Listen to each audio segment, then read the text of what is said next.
This program is for discussion purpose only. Business Plus TV or any of our anchor does not bear any responsibility or liability towards the content.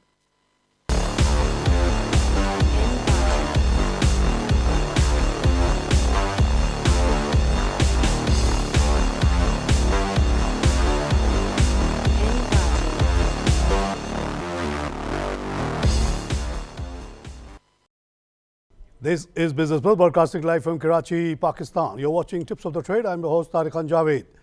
नाज़रीन, कौम को बहुत बहुत मुबारक हो। आज ये दूसरा लैंडमार्क भी 47 का भी क्रॉस हो गया और स्टार्ट होते ही मार्केट ने शूट किया एकदम से। मेरे ख्याल में विद इन 2 मिनट्स 46,908 वाला का लेवल आ गया। उसके बाद थोड़ी बहुत जिगजैग हुई मार्केट, उसके बाद 485 प्लस पे मार्केट आ गई और 47,069 का लेवल अटेंड हो गया। उसके बाद सेलिंग आई, थोड़ी नीचे आई मार्केट, फिर जिगजैग होती रही, फिर 414 पे मार्केट पीक ने किया उसने 46,998 और उसके बाद फिर सेलिंग आई और अभी 298 प्लस पे मार्केट खड़ी है 46,886। तो इंटरडे में भी 47 का आ जाना बहुत बड़ी बात है और आप लोगों सबको बहुत बहुत मुबारक हो। अगर पिछले हफ्ते की बात की जाए तो हमने कोई 1197 पॉइंट का इजाफा देखा, which is very very remarkable. और आज फिर उसके बाद इतना इजाफा, इससे अच्छी ख़बर और क्या हो सकती है। अगर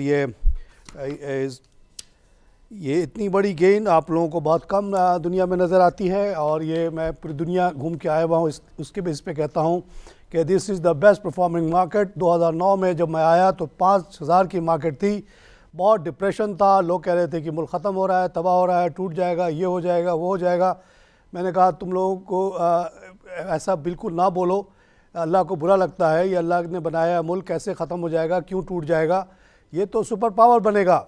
और उसी वक्त मैंने एक 50,000 का लेवल दिया। मेरे जहन में ये था कि अगले 20 साल में ये मुल्क मार्केट जो है 50,000 पे आ जाएगी, लेकिन अभी 2016 ही है और हम ये देख रहे हैं कि 47 के तरफ ये टच कर रहा है। तो अगर ये 2011 में 17 में 50 पे पहुंच जाए तो आप सोच सकते हैं कि मेरी खुशी की क्या इंतहा होगी और हो सकता है मैं खुशी से भर जाऊं, लेकिन इंशाल्लाह ये होगा। और उसकी एक वजह आपको बताऊं, जो अभी रिसेंट वजह है वो ये है कि 22 तारीख को, आज है 19 है यानी फ्राइडे, 22 तारीख को इंशाल्लाह बिडिंग होगी for taking away 40% share of Pakistan stock exchange. ये बहुत बड़ा डेवलपमेंट है और इसमें नैस्डैक से लेके और बहुत सारे ग्रुप्स ने इंटरेस्ट शो किया है।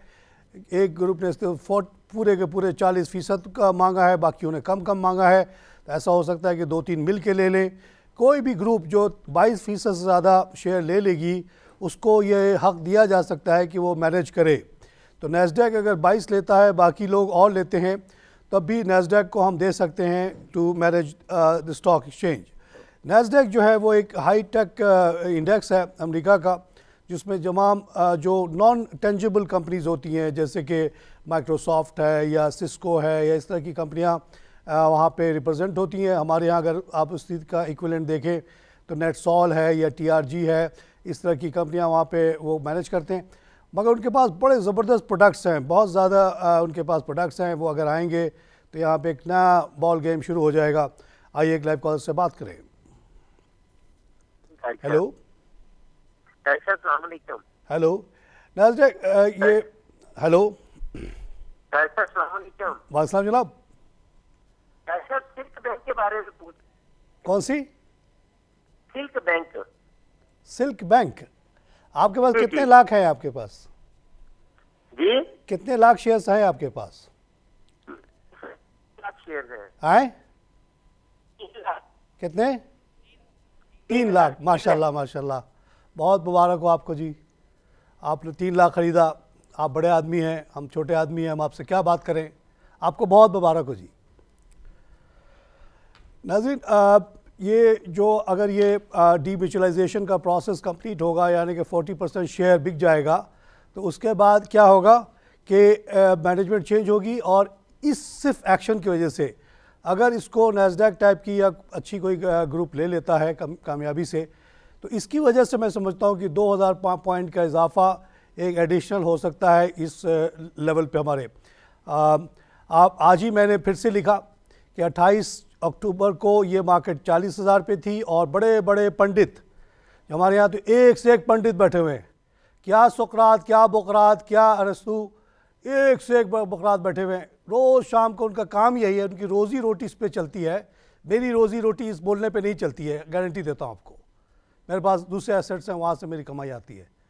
मेरी रोज़ी रोटी जो मैं 100-150 लोगों को डेली गाइड करता हूँ इस मैसेंजर पे, उससे नहीं चलती। मैं किसी से एक पैसा एक धेला आज तक नहीं लिया, न ज़रूरत है मुझे लेने, मैं देने वाला हूँ, लेने वाला नहीं हूँ। तो वो जो पंडित लोग बैठे हुए हैं, बड़ी बड़ी तनख्वाहें सुनते हैं, इनको 60 लाख किसी को तनख्वाह मिलती है, 50 लाख किसी को तनख्वाह मिलती है। तो वो 50 लाख के बदले उनको कोई ना कोई कहानी छोड़नी पड़ती है। तो एक बहुत बड़े पंडित जिनकी 60 लाख तनख्वाह सुनता हूँ, वो ने कह दिया कि जी बस अब तो ख़त्म, अभी तो धरना शुरू नहीं हुआ है और मार्केट में 1,500 की कमी आ गई, 300 बिलियन रुपीस का नुकसान हो गया, कत्लेआम हो गया जी इन्वेस्टर्स का पाकिस्तान में, और अभी तो धरना शुरू नहीं हुआ है। यानी जब धरना शुरू होगा तो इतनी मार्केट 30,000 की हो जाएगी। तो उस दिन सुबह जब मैं उठा, उसी दिन रात को मेरे बड़े भाई आ गए मेरे पास, बहुत सुनते हैं उस बुकरात को। वो कहने लगे यार कमरान खान तो ये कह रहा है, मैं क्या करूं, बेच के निकल जाऊं। मैंने कहा भाई आप मेरे भाई हो, क्या आप ऐसा डर रहे हो, आप बिल्कुल नहीं बेचोगे। और सुबह 6:30 बजे उठ के मैंने सुबह ये लिखा नमाज के बाद कि भाई डरने की कोई बात नहीं है, मार्केट ठीक है, नीचे आ सकती है। ये जो बड़ा बुकरात कह रहा है उसकी बात सही हो सकती है, 35 पे भी जा सकती है मार्केट, 30 पे भी जा सकती है मार्केट। लेकिन उसके बाद क्या होगा, ये जब धरना शरना ख़त्म हो जाएगा, पनामा ख़त्म हो जाएगा, तो क्या होगा, उसके बाद मार्केट उठेगी, मेरी गारंटी है। और उठेगी तो अगले 6 महीने में 50,000 पे पहुँचेगी। तो आज देखिए 50,000 के करीब आ गई। आइए लाइव कॉल से बात करें। वो बुकरात चुप हो गया है, बोले ना आप, आइए लाइव कॉल से बात करें। नाज़रीन, जब मैंने 2009 में आया पाकिस्तान, यहाँ की पोटेंशियल समझी, और मैं इससे पहले मैं कोरिया को उभरते हुए देख चुका, उसमें मेरी नौकरी भी जाती गई। मेरी एक दफ़ा मुझे ज़लालत भी बर्दाश्त करनी पड़ी बोर्ड के सामने, जब बोर्ड ने कहा कि तुम कोरिया की कुछ ज़्यादा ही तारीफ़ करते हो, कुछ ज़्यादा ही फेवर करते हो, कुछ मिलता उलता तो नहीं वहाँ से तुमको। तो मुझे बड़ा गुस्सा आया। मैंने कहा मैं अभी छोड़ता हूँ आपकी नौकरी, आप रखो अपना बैंक और मैं जा रहा हूँ यहाँ से। मुझे कोई ज़रूरत नहीं पड़ी है कि यहाँ पे ज़लालत सहने के लिए नहीं आया हूँ। मैंने CSS पास किया, मुझे असिस्टेंट कमिश्नरी मिली हुई है, मैं जा रहा हूँ वापस। तो फिर वो ठंडे पड़े। वजह ये थी कि मैं कोरिया को बस दिल से समझता था कि इसके अंदर पोटेंशियल है, मैं बोलता था, जो समझ में आता है बोलता हूँ। इसी तरह चाइना को बदलते हुए देखा, ताइवान को बदलते हुए देखा, मलेशिया को बदलते हुए देखा, इंडोनेशिया को बदलते हुए देखा, ब्राज़ील को बदलते हुए देखा। तो जब यहाँ आया तो मैंने कहा कि भाई यहाँ तो क्या हो गया। उन्होंने कहा जी मार्केट ख़त्म, मुल्क टूटने वाला है, ये है वो है। 5,000 की मार्केट थी। मैंने कहा इस मुल्क का पोटेंशियल 50,000 है। और साथ साथ मैंने 8-9 रिफॉर्म्स की बात की। जो सबसे ज़्यादा अहम रिफॉर्म था मार्केट रिफॉर्म था कि जितनी आज़ादारियाँ हैं इसको तोड़ दो। आज देखो ये मुल्क कैसे तरक्की करता है, ना बिजली पे कोई आज़ादारी हो, ना तेल बेचने पे आज़ादारी हो, ना गैस बेचने पे आज़ादारी हो, ना आटा बेचने पे आज़ादारी हो, ना चीनी बेचने पे आज़ादारी हो। चीनी जो चाहे इंपोर्ट करे, एक्सपोर्ट करे। क्यों सब्सिडाइज एक्सपोर्ट कर रहे हो चीनी, क्यों सब्सिडाइज एक्सपोर्ट कर रहे हो आटा और ये गंदम, क्यों यहाँ फ्री मार्केट को नहीं चलने देते, क्यों इंपोर्ट नहीं करने देते। ये सब अगर होगा तो ये, लेकिन अभी वो 8-9 रिफॉर्म जिसकी मैं बात करता था, जिसमें लैंड रिफॉर्म भी शामिल है, मैंने कहा कम से कम हर बच्चे को एक घर तो दे दो भाई, उसका हक बनता है। उसका क्या कसूर कि वो गांव से उठ के आया कराची शहर या लाहौर शहर में, उसको एक घर नहीं मिलेगा, वो रहेगा जाके नाले के अंदर, वो रहेगा रेलवे स्टेशन के लाइन पे, वो रहेगा पहाड़ के ऊपर। क्यों? उसको घर दो, एक 60 गज का घर दो, लाजमी दो। कराची शहर में मेरी जो रिसर्च है उसके मुताबिक 80% लोग कच्ची आबादियों में रहते हैं, नहायत ही तकलीफ़ में रहते हैं, और उनका जो रकबा है वो सिर्फ 10% है, और बाकी 20% 90% इलाके में रहते हैं। वो एक अलग दुनिया है, वो एक अलग दुनिया है। इसको आपको ठीक करना पड़ेगा। वायलेंस इसी वजह से शहर में है। जिस दिन हर पाकिस्तानी को आप एक 60-60 गज का घर दे दोगे कोई वायलेंस नहीं करेगा। वो 5 मंजिला घर बनाएगा, 2 मंजिला किराए पे देगा, 2 मंजिले में भी बच्चों के साथ रहेगा। किस बात का वायलेंस? आइए लाइव कॉल से बात करें। हेलो नाज़रीन, ये 9 रिफॉर्म्स अगर पाकिस्तान में हो जाएं तो ये 50,000 वगैरह कुछ नहीं है। पाकिस्तान वही होगा जो उसका पोटेंशियल था। 1960, आप लोग ये बात याद कर लो, 1960 अयूब खान का दौर था। पाकिस्तान का export $500 billion, Korea south Korea का एक्सपोर्ट $500 बिलियन, चाइना का एक्सपोर्ट $500 बिलियन। हम बराबर थे। तीन शेर थे उस ज़माने में, निकले थे चूहे, वो बहुत नीचे से आस्ते आस्ते हम उठना शुरू हुआ था। हम कहाँ रह गए? हम 25 बिलियन एक्सपोर्ट करने पे का रोना रोते हैं, और कोरिया की एक कंपनी सांगसुम जो है वो 35 बिलियन का एक्सपोर्ट करती है, जिसका सामान आप लोग बहुत इस्तेमाल करते हो। आइए लाइव कॉल से बात करें। हेलो, अस्सलाम वालेकुम। वालेकुम जी तारिक साहब, आपका शो बहुत अच्छा है। Thank you sir. हम लोग जो घर में बैठे हुए लोग हैं, बिल्कुल हमने कभी इन्वेस्ट ही नहीं किया, आपको देख के अब हमने हिम्मत की है और इन्वेस्ट किया है। मैंने तारिक साहब अपने जो है ना सोनी का सेट बेच के जो है एसएसपी खरीदा था। अल्लाह अल्लाह। जब से मैंने खरीदा है वो 15 रुपए तो गिर गया ऑलरेडी, और 1 साल ऊपर हो गया है, वो कुछ भी उसमें कोई मूवमेंट नहीं है। आप अब मैं चाह रही हूँ कि इसमें से निकल के ना मैं ATL या ATRL या OGDC इनमें से किसी भी शहर में चली जाऊँ। आप क्या मशवरा देंगे? मैं देखिए, सोने की कीमत भी खासी गिरी है, सोने की तो कोई रिटर्न भी नहीं आता। सुई गैस और नॉर्दर्न सुई गैस के साथ ये हुआ कि गवर्नमेंट ने एक बैग ऐलान किया कि जी वो 33% गैस की कीमत कम कर रहे हैं इंडस्ट्री के लिए भी, जो कि एक हद तक अब रिवर्स भी हो गया है। लेकिन साथ साथ उन्होंने ऐलान किया था कि 17% गारंटीड प्रॉफिट देंगे आप लोगों को, शेयर होल्डर्स को। तो उस बेसिस पे इसको गिरना नहीं चाहिए था, लेकिन मार्केट में कुछ ऐसे लोग हैं जो पैनिक क्रिएट करते हैं और चाहते हैं कि आप जैसे लोग घबरा के बेच दें। आपको मशवरा दूंगा कि सुई गैस को ना बेचें आप, और अगर हो सके तो थोड़ा सा इसको बेचें और सुई नॉर्दर्न भी ख़रीद लें, क्योंकि दोनों की शेयर्स की वैल्यू आगे चल के मुझे बहुत बड़ी नज़र आती है।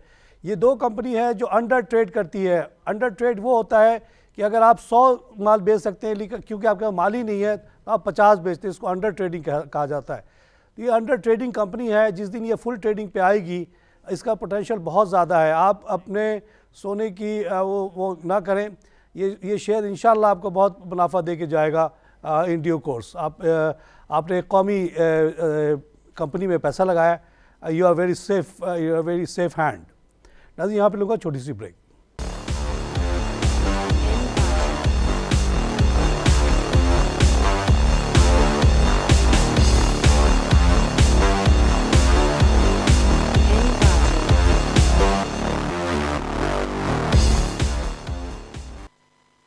Welcome back to tips of the trade. अभी हसनैन साहब ने ज़बरदस्त खबर सुनाई जनाब कि मार्केट जो लेवल मैंने आपको बताया था उससे भी ऊपर चली गई है, और अब 356 प्लस पे क्लोज़ हुई है ऑलमोस्ट। अब ज़्यादा वक्त थोड़ा सा शायद भी आ जाए ऊपर नीचे। 46,940 का लेवल। तो आज की क्लोज़ आप सबको मुबारक हो। जो 22 तारीख को बिडिंग होगी, आप लोग ज़रूर उसको देखिएगा। जैसे आपने डायरेक्ट टू होम वाले बिडिंग देखी थी और देखते देखते वो कहाँ से कहाँ पहुँचा था। तो इसके बारे में अभी जो ख़बरें हैं उसमें यह कि 3 ग्रुप साफ नज़र आ रही हैं। एक ग्रुप है जिसका नाम है Markhor, a consortium comprising NASDWX Nasdaq का कोई है, DCE capital, Kings Way capital, Billy Boros capital, MCB and FABL। ये 40% के लिए बिड कर रहे हैं। अगर इन्होंने ले लिया तो पूरे का पूरा मामला ख़त्म, क्लोज हो जाएगा। दूसरा ग्रुप जो है national bank of Pakistan, Habib metropolitan ने ग्रुप नहीं है, इन्होंने सिर्फ 5% शेयर मांगा है। तीसरा जो वो है ग्रुप, वो है चाइनीज़ ग्रुप है कंसोर्शियम, जिसमें शंघाई और शेंजन स्टॉक एक्सचेंजेस हैं, और एक और चाइनीज़ फंड है, और उसमें हबीब बैंक शामिल है। इसका ये नहीं बताया कि कितना परसेंटेज ये मांगेंगे। तो इंशाल्लाह ये 4 बजे तक 22 तारीख को बिड डालने की वो ये डालने के टाइम है। उसके बाद 5 बजे से 5 बजे ये खुलेगा जनाब। तो चाइनीज़ ग्रुप जो है, एक ग्रुप है, उसको शायद फ़्लाइट के डिले है, उसके लिए थोड़ा सा उसको उन्होंने टाइम बढ़ा दिया। तो ये है सिचुएशन जनाब। इसकी वजह से एक तो बहुत बड़ी इन्वेस्टमेंट आएगी और उससे मार्केट को सपोर्ट मिलेगा 1-2 हज़ार पॉइंट का। साथ ही साथ ये होगा कि मैनेजमेंट जो है, अभी जो ब्रोकर्स वगैरह हैं उनका अमल दखल बिल्कुल ख़त्म हो जाएगा और इन्हीं के किसी ग्रुप को जो भी मैनेज करेगी वो फुल मैनेजमेंट पे करेगी और वो उसको बहुत प्रोफेशनली चलाएगी। और ये जो पाकिस्तानी ग्रुप्स वगैरह हैं जो आपको पता है कि मार्केट को मैनिपुलेट भी करते रहे, जो 2009 के डिबेकल का बहुत बड़ा फैक्टर थे कि उन्होंने मार्केट को बंद कर दिया, 5% का वो लगा दिया, 1% का लगा दिया, उसके बाद से बंद कर दिया मार्केट को। उस ज़माने का बेचारा फाइनेंस मिनिस्टर हफीज़, हमारा एक्स उस्ताद और हमारा सीनियर था, वो रोज़ कहता था कि जी मार्केट खुल रही है, लेकिन वो बड़े बड़े ब्रोकर्स, बड़े बड़े सियासी लोगों के सामने जाके कहते थे अगर ये खुल गया तो हम तबाह हो जाएंगे, इसलिए नहीं खुलेगा। अब वो डर के चुप हो जाता था बेचारा। तो ऐसे ऐसी बदमाशी तो चली इस मुल्क में, अब नहीं चलेगी। ये जो 400 ब्रोकर है वो अपने औकात में आ जाएंगे, सिर्फ ब्रोकरी करेंगे, कुछ नहीं करेंगे। और जब वो किसी शेयर को मैनिपुलेट करेंगे तो इंशाअल्लाह अब ऐसे ऐसे टेक्नोलॉजीज आ जाएंगी कि उनको पकड़ भी लिया जाएगा। FIA के हवाले करेंगे, NAB के हवाले करेंगे उनको। आइए एक लाइव कॉल से बात करें। हेलो, अस्सलाम वालेकुम। वालेकुम जनाब। सर मैंने पहले फोन किया, कॉल ड्रॉप हो गई। जी जी जी जी, अच्छा फ्यूचर है बोले जनाब। लाइन आपकी आप के बारे में। हेलो, आवाज़ बहुत हल्की आ रही है, सुन नहीं पा रहा। जी आपकी आवाज़ सुन नहीं पा रहा हूँ मैं। अब हम के बारे में पूछ रहा हूं। लाइन ख़राब है जी आपकी, शायद आप मोबाइल से कर रहे हैं। हसन साहब क्या कह रहे हैं, कुछ समझ में आया आपको? हसन साहब को भी समझ में नहीं आई, सॉरी साहब। अगर लैंडलाइन से करें तो शायद ज़्यादा साफ आवाज़ आ जाए। तो जनाब ये जो 2009 में हुआ, ये यकीन मानिए कि पूरे दुनिया में मार्केट गिरी, क्योंकि ये 1929 के बाद सबसे बड़ा एक क्राइसिस था जिसमें दुनिया भर के बैंकों ने एक बैग सारा क्रेडिट रोक दिया, क्रेडिट कार्ड को भी रोक दिया, होम लोन भी रोक दिया, गाड़ी लोन भी रोक दिया, हर किस्म का लोन रोक दिया और एकदम से एक स्लम्प आ गया। पूरी दुनिया में मार्केट 30-30, 35% गिरी, चाहे वो रशियन मार्केट थी, चाइनीज़ मार्केट थी, अमेरिकन मार्केट थी। लेकिन थोड़े दिन बाद फिर से वापस उभर गई। लेकिन पाकिस्तान में क्योंकि मार्केट को बंद कर दिया गया तो जाहिर है वो बंद हो गया, लोग इलिक्विड हो गए, लोग तबाह हो गए। तो ये बदमाशी जो चली उसकी इन्वेस्टिगेशन मैं कहता हूँ, आज भी कहता हूँ कि होनी चाहिए। इस पर भी एक कमीशन बैठाओ। Who was responsible for crashing the market beyond 33%? 15,000 की मार्केट थी, 33% गिरती तो कितने पे आती? 10-11 पे आ जाती, ठीक था, वो मंजूर था। लेकिन 5,000 पे जाना नामंजूर था। उसकी इन्वेस्टिगेशन होनी चाहिए। जो जो लोग पकड़े जाएं उनको सबको लंबी लंबी जेल करें, करोड़ों अरबों रुपए का उन पर फाइन करें, ताकि आइंदा ऐसे कोई हरकत ना करे। बहरहाल अब हम आगे बढ़ गए, पाकिस्तान स्टॉक एक्सचेंज बन गया और अब डीमैचुरलाइजेशन का प्रोसेस कंप्लीट हो रहा है। आप लोगों के लिए खुशखबरी यह है कि जो बाकी 20% शेयर है वो आपको IPO की सूरत में आएगा मार्केट में, और मैं आपको रिकमेंड करूंगा कि आप उसको ख़रीदिएगा। हो सकता है वो प्रीमियम पे आए तो देख लेंगे, जो भी स्ट्राइक रेट होगी उसकी, तो आप लोग उसको ख़रीदना है। तो इस तरह से ये डीमैचुरलाइजेशन का प्रोसेस कंप्लीट होगा और पाकिस्तान स्टॉक मार्केट वाकई एक इंटरनेशनल स्टॉक मार्केट की तरह बन जाएगी। और उसके बाद इंशाल्लाह बेहतरी के और तवक्कुआत होंगे। इसी दौरान अब डेवलपमेंट हो रही है। अब हम दिसंबर में बैठे हैं और जून में फाइनली वो फंड ऑफिशियली आना शुरू हो जाएंगे उन स्टॉक्स में जो इमर्जिंग मार्केट में क्वालिफाई करेंगे। अभी तक हम फ्रंटियर मार्केट में बहुत ही छोटा सा पूल है, इतना छोटा सा है, और यहाँ से हम निकलेंगे और इतने बड़े पूल में हम चले जाएंगे। वहाँ billions and billions of fund है, उनकी सर्टेन एलोकेशन होती है हर कंट्री की। तो वो पाकिस्तान में जो एलोकेट करेंगे वो बहुत बड़ी फ़ंड करेंगे और 25, 30, 40 जो शेयर्स क्वालिफाई कर जाएंगे उनके स्टैंडर्ड पे, उनके तो वारे न्यारे होने वाले हैं। उसमें ये बड़े बड़े बैंक हैं, हबीब बैंक, UBL, MCB वगैरह हैं, बड़ी बड़ी और कंपनियां हैं जो हाई कैपिटलाइज्ड हैं। तो वो सबकी बहुत ज़्यादा वैल्यू बढ़ेगी, उससे भी 2-3 हज़ार पॉइंट का इजाफा हो सकता है। आइए एक लाइव कॉल से बात करें। अस्सलाम वालेकुम सर। वालेकुम सलाम जनाब। सर गुजरावाला से बोल रहा हूँ खलील, क्या हाल है आपके? ठीक है। गुजरावाला से बोल रहे हैं, बहुत शुक्रिया साहब। मैं बिल्कुल ठीक हूँ साहब, बहुत खुश हूँ। अल्लाह ताला आपको खुश रखे ऐसे ही।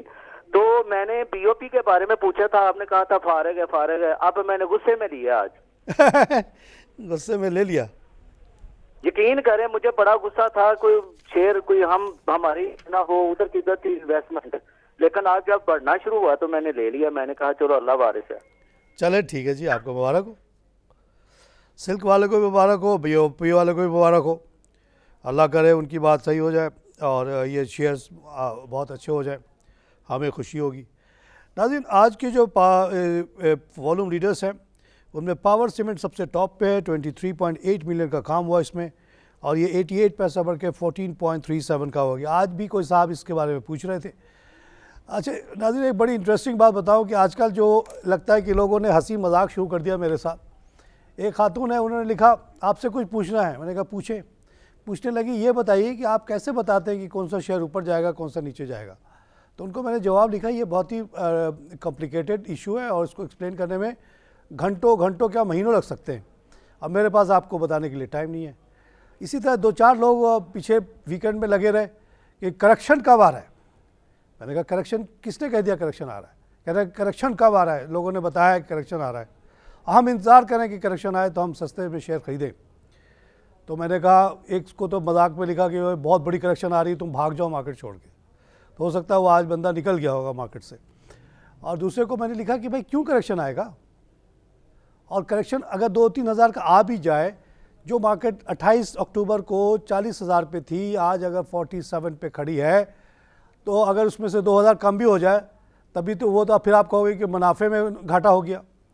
7 हज़ार का मुनाफा हुआ था, उसमें से 2 हज़ार घट गया। ये नहीं कहोगे कि 5 हज़ार का मुनाफा हुआ है। 5 हज़ार का मुनाफा लेस देन 2 मंथ्स में किस मार्केट में आज तक हुआ है? कोई नज़ीर हो तो आके बताओ मुझे, वो भी सॉलिड ग्राउंड्स में। घट नहीं रही, गिर जाए तो गिर जाए। तो अजीब अजीब सवालात करते हैं। अब मैं आस्ते आस्ते ये सोच रहा हूँ कि अब बिल्कुल लोगों को जवाब देना बंद कर दूँ। It's waste of time, I am losing a lot of my time, family is getting disturbed. 100 लोगों के जवाब देता हूँ, खाली दुआ दुआ दुआ। भाई दुआ लेके क्या करूँगा? मगर आप लोगों ने तो हंसी मजाक शुरू कर दिया है। करेक्शन का तारिक खान से पूछते हैं। तारिक खान ने तो 2009 में कहा था कि 50,000 होगा, अब वो हो रहा है।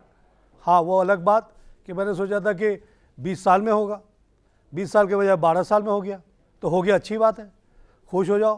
इसमें नाराज़गी की क्या बात है भाई? क्यों तकलीफ़ में आप आ गए कि जल्दी क्यों हो गया? होता है, मईशत में ऐसे ही होता है।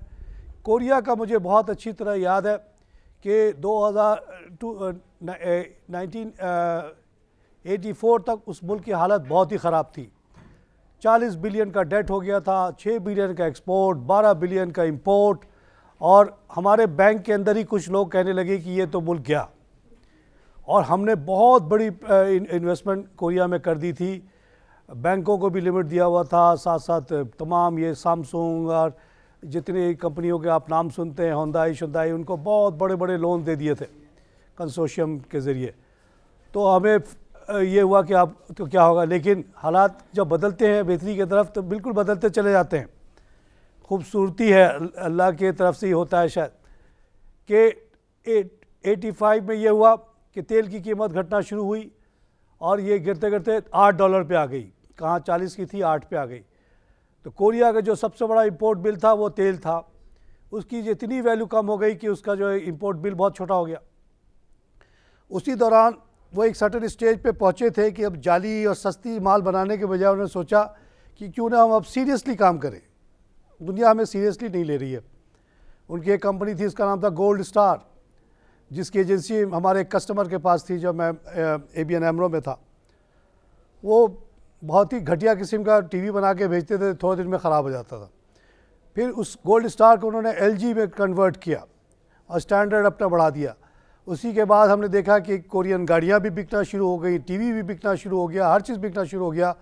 अब वो 85 और आज Korea is the 5th biggest economy of the world with export of about 400 billion। उसकी एक कंपनी सैमसंग 35 बिलियन से ज़्यादा का एक्सपोर्ट करती है। आपका पूरा मुल्क 20-25 पे गया था, अब आजकल 22-23 पे आ गया है। तो ये होता है, तब्दीली आती है तो ऐसी आती है। पाकिस्तान में भी आस्ते आस्ते तब्दीली आ रही और ये तब्दीली तेज़ी पकड़ रही है। आगे चल के आप देखिए कि क्या होता है। सियासी मामला तय होते चले जा रहे हैं। हमारे ex colleague from Saint Pat's Asif Ali Zardari sahab, ex president, भी वापस आ रहे हैं। बड़ी खुशाइन बात है, 23 तारीख को आएंगे। और लोगों ने कहा कि इस दफ़ा तो ज़रूर चल के मिलते हैं उनसे, पुराने जो सेंट पैट्स के दोस्त हैं। बहरहाल ही इज़ वेलकम बैक, और इसके बाद वो पार्टी को अच्छी तरीके से चलाएं। बेटा उनका अच्छा काम कर रहा है, नया वलवला है, नई सोच है। अगर भुट्टो के तालीमात पे अमल करें और उसके जो आइडियल्स थे उस पर अमल करें, गरीबों के लिए काम करें, तो बड़ी गुंजाइश है इस मुल्क में। गरीब यहाँ बहुत तकलीफ़ में है, मईशत ऊपर जा रही है, लेकिन गरीब को पूछने वाला कोई नहीं है, गरीब के इंटरेस्ट को प्रोटेक्ट करने वाला कोई नहीं है इस मुल्क में। कल ही मैंने एक फैमिली के साथ था, तो मैंने आटे की कीमत पूछी तो उसने कहा 50 रुपये का आटा, 250 रुपये की बोरी है। मैंने कहा तुमको पता है दुनिया भर में आटा कितने का मिल रहा है? कहता है कितने का? मैंने कहा 17 रुपये kg इस वक्त इंटरनेशनल प्राइस है वीट की। पीस के दुकान पे रख के कितने का बेचना चाहिए?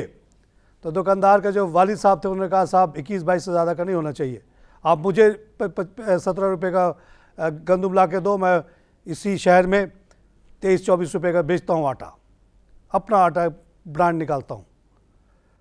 फिर मैंने उनको बताया तो वहाँ पे जितनी दुकान में लोग थे वो उनको बहुत ज़्यादा गुस्सा आया। मैंने बताया कि जो आपकी हुकूमत है इतनी जाली है, चोर है। 27 मिलियन टन गंदम पैदा होता है इस मुल्क में, जिसमें से 7 million ton VIP farmers produce करते हैं, जो कि MNA, MPA, चीफ मिनिस्टर और वो बनते हैं। उनका जो 7 मिलियन है VIP लोगों का, government of Pakistan, Sindh government और बलूचिस्तान गवर्नमेंट उनको पहले थैली देती है, बार दाना। ऐसी आप नहीं बेच सकते, आपको थैली मिलेगी, और थैली उसी वक्त मिलेगी कि आप कुछ होंगे।